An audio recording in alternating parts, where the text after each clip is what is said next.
Assalamualaikum warahmatullahi wabarakatuh. Untuk pertemuan hari ini kita lanjutkan materi sebelumnya, yaitu tentang keterurutan bilangan real. Nah, di sini kita lanjutkan di teoremanya, yaitu ada teorema yang kelima. Di sini ada 3 subteorema. Subteorema yang pertama mengatakan jika A anggota bilangan real dan A tidak sama dengan 0, maka A kuadrat lebih dari 0. Jadi di sini kita harus membuktikan jika A itu apapun nilainya, kemudian A itu kan tidak sama dengan 0, maka hasilnya kalau dikuadratkan pasti selalu lebih dari 0. Itu yang harus kita buktikan. Jadi di sini nanti menjawab apakah benar misalkan 2 kuadrat itu lebih dari 0, apakah negatif 2 dikuadratkan juga lebih dari 0 dan seterusnya. Ya, kemudian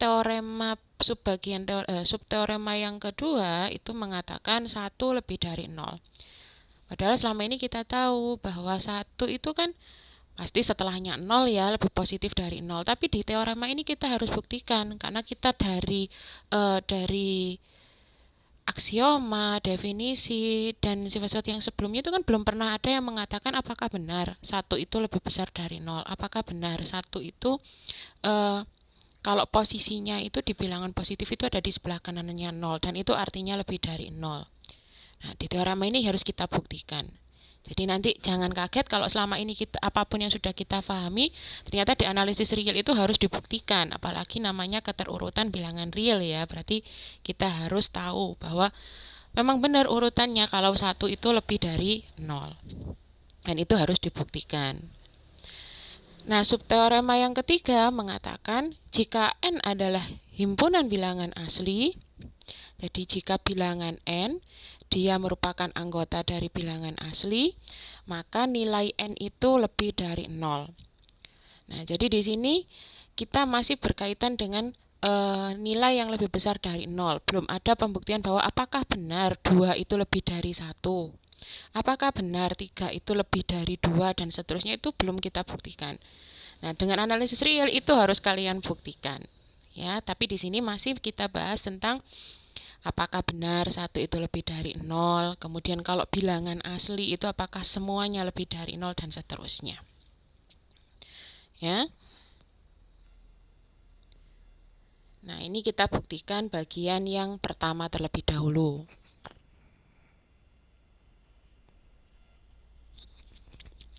Di bagian yang pertama, ini kan kita perhatikan bahwa A adalah anggota bilangan real. A-nya tidak sama dengan 0. Sehingga berdasarkan taksonomi yang kita pelajari sebelumnya, di pertemuan sebelumnya, itu kan ada 2 kemungkinan. Kemungkinan pertama adalah A bernilai lebih dari 0, atau dapat kita tulis menjadi A anggota P tebal, atau negatif A-nya yang lebih dari 0. Perhatikan di sini adalah negatif A lebih dari 0, atau dengan kata lain negatif dari A itu anggota P. Maksudnya apa di sini? Kalau negatif A lebih dari 0 artinya A-nya sendiri kurang dari 0. Kalau negatif A lebih dari 0, maka A-nya sendiri kurang dari 0. Berarti kan tadi ada 2 kemungkinan, A lebih dari 0 atau negatif A-nya yang lebih dari 0.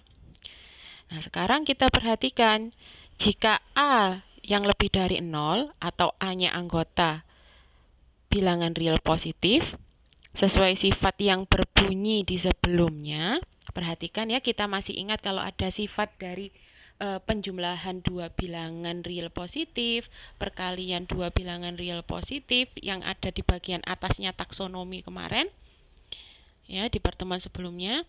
Di situ mengatakan bahwa jika A dan B anggota bilangan real positif, maka hasil perkalian A dan B juga merupakan anggota bilangan real positif. Nah, ini yang akan kita gunakan untuk membuktikan Apakah benar kalau A-nya bilangan real positif, maka A kuadrat itu juga bilangan real positif. Nah, kalau dari sifat tersebut kita dapatkan bahwa karena A-nya positif, A juga positif, berarti kalau dikalikan hasilnya adalah positif. Nah, A dikali A dapat kita tulis menjadi A kuadrat. Sehingga A kuadrat anggota bilangan real positif, A kuadrat lebih dari 0. Itu yang kita punya ya. Ini ingat diperhatikan bahwa A, kalau A-nya adalah anggota bilangan real positif. Nah, selanjutnya sekarang adalah jika negatif A-nya yang merupakan anggota bilangan real positif. Sifat yang kita gunakan masih sama, yaitu jika A dan B anggota bilangan real positif, maka hasil perkaliannya juga anggota bilangan real positif. Nah, di sini kita menggunakan bentuk negatif A dikali negatif A anggota bilangan real positif ya. Kita dapatkan itu. Nah, sekarang coba kalau misalkan kalian mau membuktikan apakah benar. Kalau nanti jadi tugasnya ya, ada tugas tambahannya yaitu buktikan apakah benar jika negatif A dikali negatif A hasilnya adalah A kuadrat.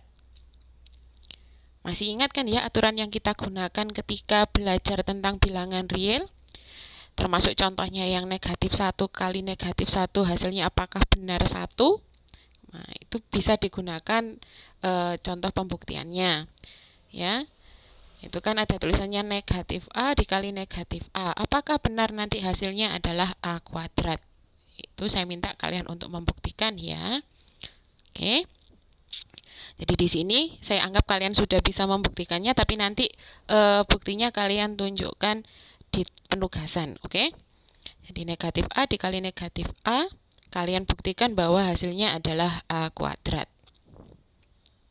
Nah, di sini kan sama-sama berbentuk A kuadrat, dan tadi negatif A dan negatif A yang saling dikalikan sama-sama bilangan real positif, sehingga hasil kalinya juga merupakan bilangan real positif. Jadi kita sudah dapat membuktikan bahwa apapun nilai A kuadrat pasti lebih dari 0, asalkan A tidak bernilai 0.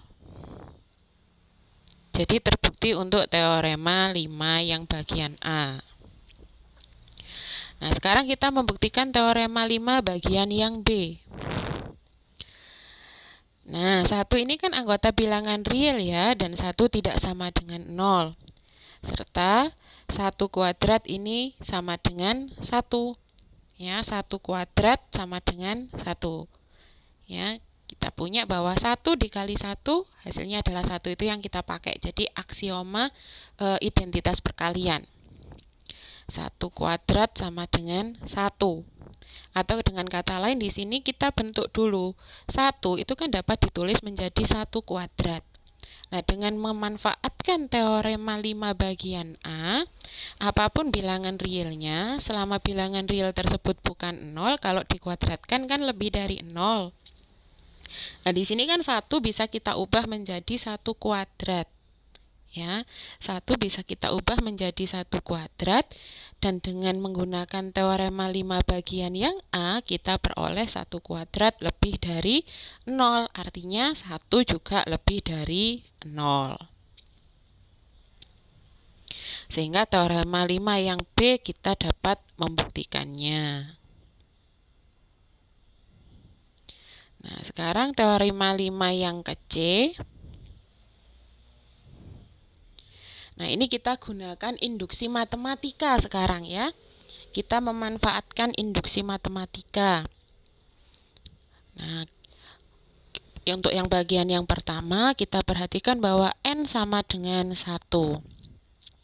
Berdasarkan teorema 5 yang B tadi, kita tahu bahwa 1 lebih dari 0.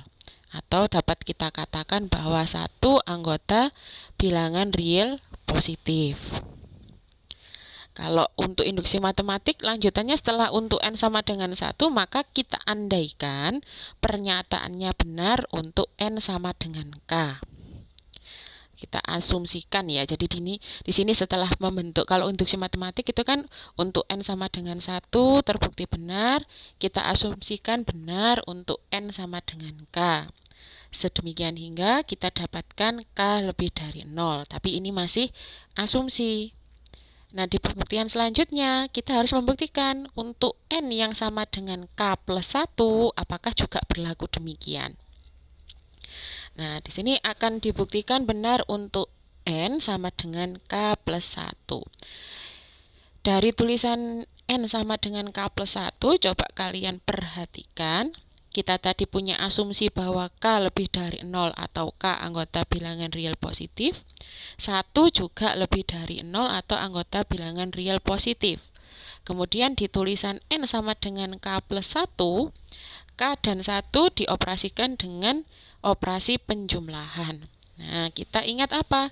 Yang kita ingat adalah sifat bilangan real positif. Jika A dan B anggota bilangan real positif, maka hasil penjumlahannya juga anggota bilangan real positif. Nah, itu yang kita gunakan, ya. Jadi kita tadi sudah tahu K adalah bilangan real positif, 1 juga bilangan real positif. Sehingga kalau dijumlahkan, akibatnya adalah K plus 1 bilangan real positif. Atau dapat kita tulis K plus 1 lebih dari 0. Nah, berarti kan sudah terbukti untuk mulai N sama dengan 1 sampai N sama dengan K plus 1, semua anggotanya adalah lebih dari 0. Jadi dapat kita simpulkan bahwa untuk setiap N anggota bilangan asli, maka N lebih dari 0. Sehingga teorema 5 bagian yang C sudah dapat kita buktikan.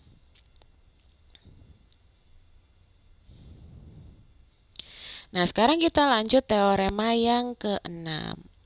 Nanti kalau misalkan kalian ada pertanyaan, jangan sungkan-sungkan ditanyakan di grup WA. Bisa kalian screenshot nanti ini ya,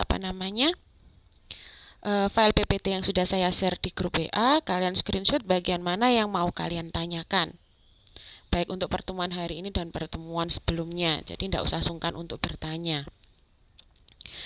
Nah, sekarang kita lanjut teorema yang ke-6.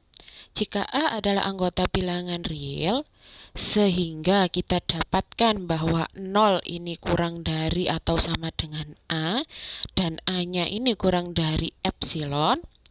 Jadi E yang bentuknya seperti itu, atau kita katakan E cantik ya, atau katakanlah biasanya ada yang bilang 3 kebalik gitu ya. Itu bacanya adalah epsilon. Ya, jadi di sini yang diketahui A anggota bilangan real. Jadi A di sini bebas. Kemudian ada aturannya, di mana posisinya A ini, ya kondisinya adalah 0 kurang dari sama dengan A, dan A-nya kurang dari epsilon. Kemudian ada di sebelahnya ada aturan lagi. Untuk sembarang atau setiap epsilon yang lebih dari 0, kalau epsilonnya ini kan bebas dan dia kondisinya lebih dari 0. Jadi kalau setiap ini tidak bisa kita tentukan bahwa epsilon itu cuma satu bilangan tertentu maksud saya ya. Jadi di sini untuk setiap epsilon yang lebih dari 0, apapun nilai epsilonnya. Bisa 0,0001, bisa 0,0005, atau tadi kan nolnya masih 3 ya, misalkan saya pakai nolnya nanti ada 1 juta, jadi contohnya 0,0000 yang berbaris sebanyak 1 juta 0, baru di belakangnya ada bilangan 1. Itu kalau kalian tulis itu bingung itu nulisnya, soalnya panjang ya. Tapi bisa kalian bayangkan, jadi nolnya sepanjang itu tadi, di belakangnya 1, itu masih termasuk epsilon yang lebih dari 0. Jadi 0,00000-nya panjang sekali, terus di belakangnya ada bilangan 1. Itu artinya juga epsilonnya masih lebih dari 0. Ya, masih lebih dari 0. Dengan kata lain kan kondisinya ini kalau kita perhatikan dari tulisan 0 kurang dari sama dengan A kurang dari epsilon, itu kan artinya A selalu diperepet oleh, hampir dihimpit ya katakanlah. A-nya ini hampir dihimpit oleh epsilon yang bilangannya ini semakin mendekati 0. dihimpit oleh sembarang epsilon yang bilangannya semakin mendekati 0. Dan dari tulisan ini kita lihat bahwa A sendiri boleh sama dengan 0. Ya, jadi dari tulisan 0 kurang dari sama dengan A kurang dari epsilon, itu kita bisa melihat bahwa A boleh sama dengan 0. Nah, kalau A digeser terus sama bilangan epsilon yang nilainya semakin mendekati 0, otomatis A siapa? A sama dengan 0. Itu kalau kita nalar pakai membayangkan bilangan epsilonnya ya. Tapi kalau pembuktiannya secara nyatanya bagaimana? Nah, ini kita pelajari sekarang.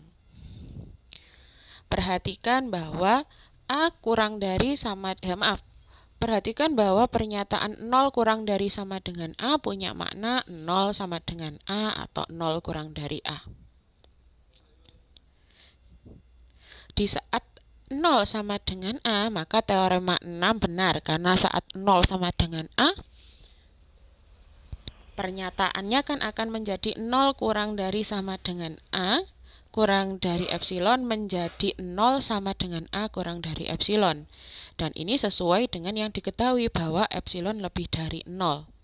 Jadi kalau kita tulis epsilon lebih dari A itu juga nggak masalah karena A-nya apa? A-nya sama dengan 0. Nah, sekarang andaikan. Jadi kita mengandaikan bahwa pernyataan teoremanya ini salah. Ya. Jadi kita pakai, katakanlah pakai ini ya, negasi dari pernyataannya. Tapi khusus untuk A yang tidak sama dengan 0.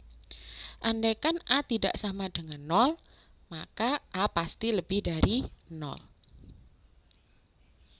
Karena di sini kondisinya 0 kurang dari sama dengan A. Jadi dari pernyataan itu, kalau A-nya nggak sama dengan 0, pasti A-nya lebih dari 0. Pada teorema 6 menyatakan epsilon itu lebih dari 0. Jadi ada dua kondisi, A lebih dari 0, epsilonnya juga lebih 0.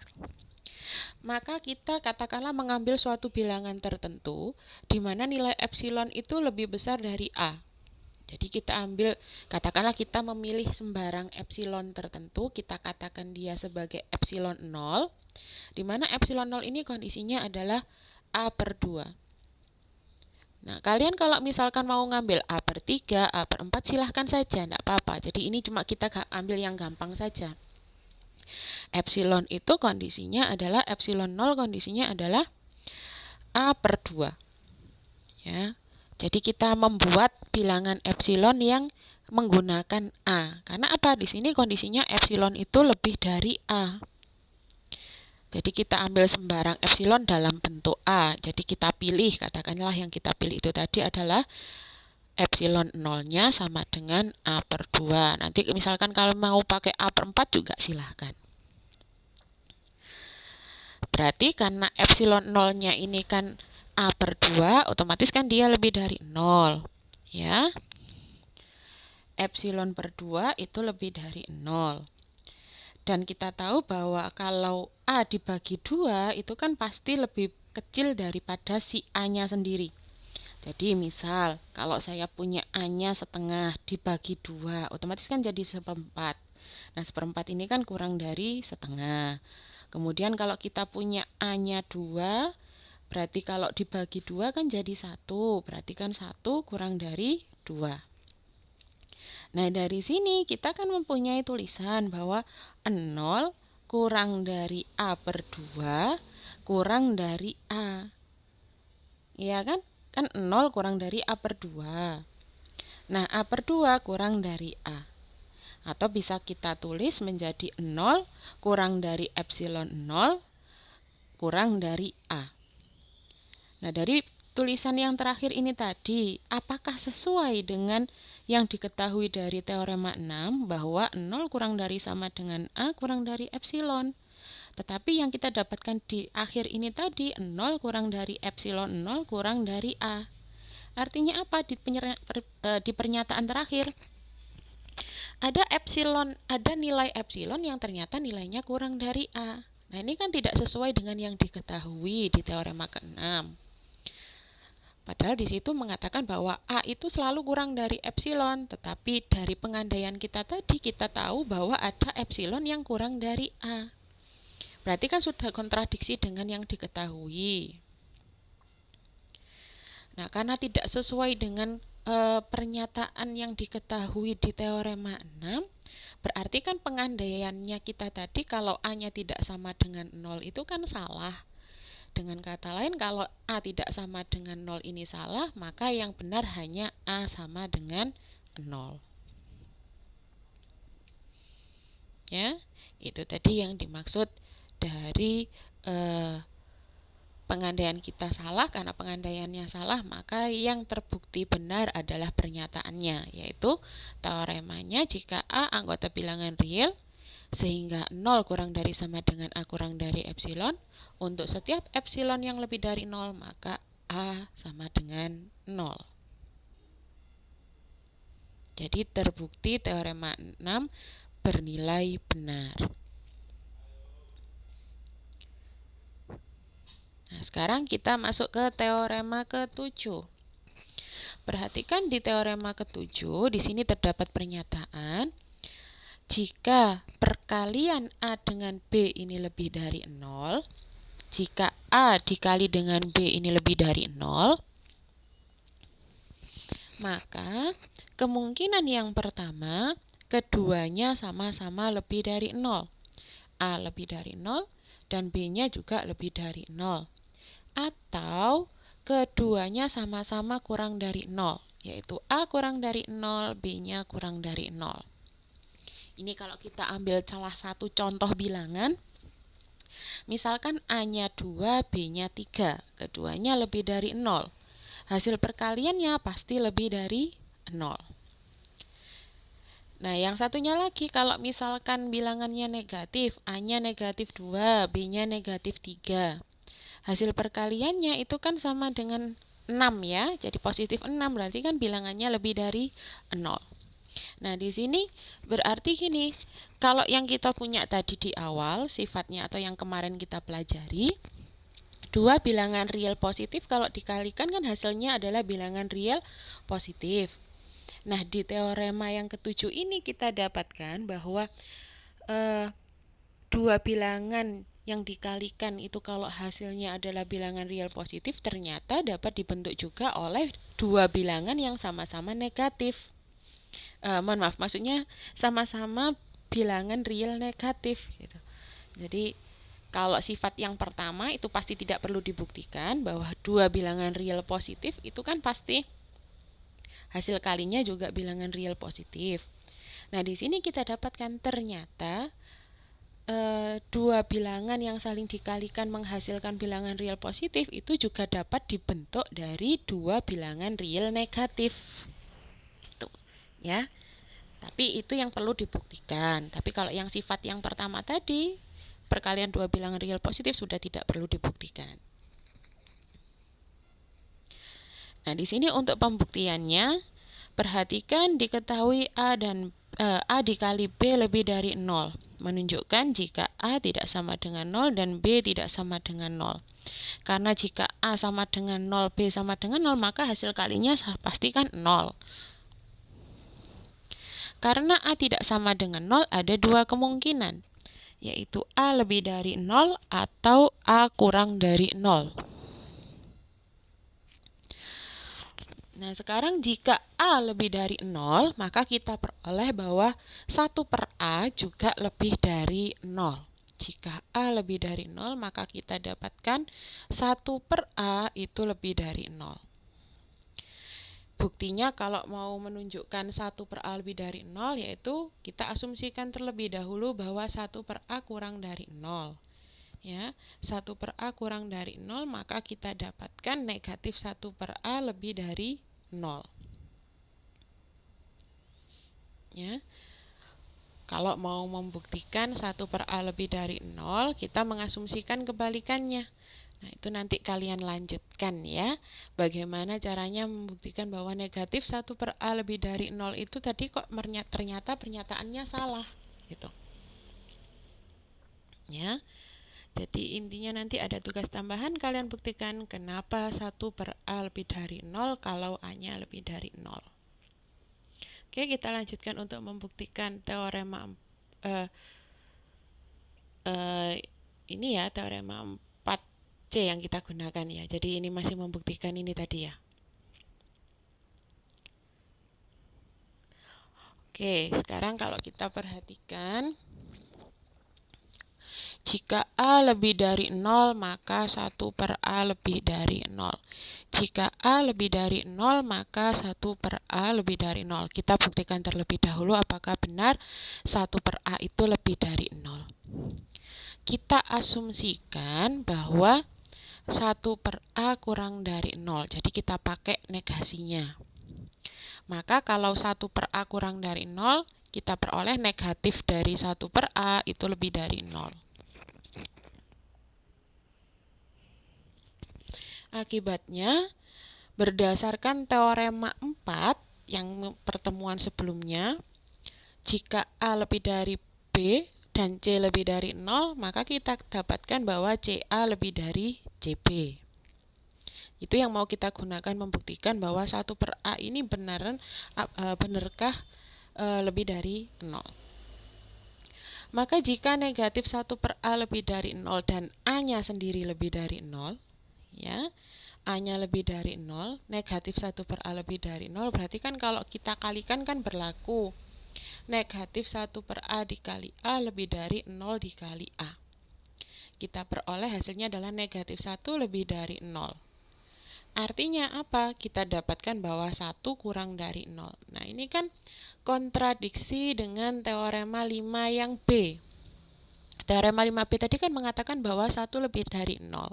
Tapi dari sini kita dapatkan 1 kurang dari 0. Jelas kan salah ya? Nah, karena kontradiksi dengan pernyataan 1 itu tadi harusnya lebih dari 0, tapi kita dapatkan 1 itu kurang dari 0, maka jelas asumsi kita 1 per A kurang dari 0 itu salah. Yang benar adalah 1 per A lebih dari 0. Nah, lanjutannya kita tadi sudah dapatkan A lebih dari 0, 1 per A lebih dari 0. Perhatikan bahwa jika B, jadi kita di sini kan yang kita andaikan hanya A-nya saja ya. Jadi kita mengandaikan bahwa, bukan mengandaikan, kita memilih A yang lebih dari 0. Jadi kalau kita memilih A lebih dari 0, apakah benar akibatnya nanti B-nya juga lebih dari 0? Kita perhatikan bahwa jika B itu kan sama dengan 1 per A dikali B. 1 per A dikali B. Nah, ini kan bentuknya perkalian. Kita punya bahwa 1 per A lebih dari 0. A dikali B juga lebih dari 0.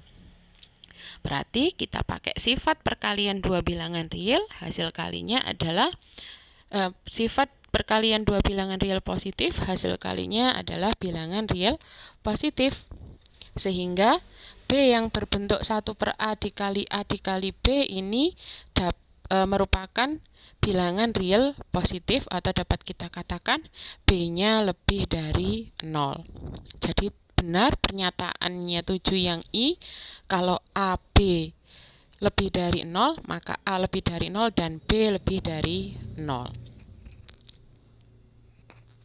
Nah, dengan cara yang serupa dengan untuk pembuktian pernyataan pertama, nah di sini saya minta kalian membuktikan pernyataan 7 yang kedua. Bagaimana kalau A-nya kurang dari 0? Ya, apakah benar nanti B-nya kurang dari 0? Oke, jadi itu saya minta kalian untuk membuktikan. Tapi nanti dibuktikannya di grup WA. Jadi setelah membaca materi ini, langsung kalian coba mengerjakan. Kita diskusikan di grup WA. Jadi tidak digunakan sebagai tugas rutin, ya. Jadi ini bukan digunakan untuk tugas rutin, tapi nanti kalian diskusikan atau kita diskusikan di grup WA setelah kalian mempelajari materi video ini.